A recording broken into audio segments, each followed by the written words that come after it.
আমাদের সঙ্গে এই মুহূর্তে রয়েছেন তাপসদা। তাপসদা, আপনার কাছে ঘন ঘন ফোন আসছে, আমি বুঝতে পারছি, প্রচুর ফোন, অনেকেই শুভেচ্ছা জানাচ্ছেন, অনেকে স্ট্র্যাটেজি ঠিক করার জন্য, পাশে আছি বলার জন্য ফোন করছেন। কনগ্রাচুলেশন, ধন্যবাদ।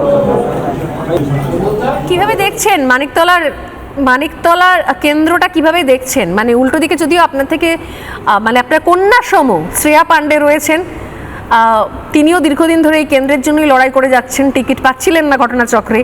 তো এই কেন্দ্রের লড়াইটাকে আপনি কিভাবে দেখছেন? রাজনৈতিক লড়াই ছোট বয়স থেকেই করছি, নির্বাচনও অনেকগুলো লড়া হয়ে গেল।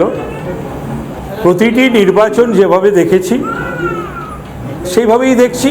আর মাল্টিপার্টি সিস্টেমে তো সব রাজনৈতিক দলই তো তার প্রার্থী দেবে, এমন তো ভাবার কোনো কথা নেই। তৃণমূলের একটা অবশ্য চিন্তাভাবনা হয়ে গেছিল শুধু ওরাই থাকবে গণতান্ত্রিক বন্দোবস্তে ব্যবস্থায়, আর কেউ থাকবে না, এরম একটা আর কি, মানে কোনো বিরোধী দল থাকবে না, এরম একটা চিন্তাভাবনায় ওরা আচ্ছন্ন ছিল।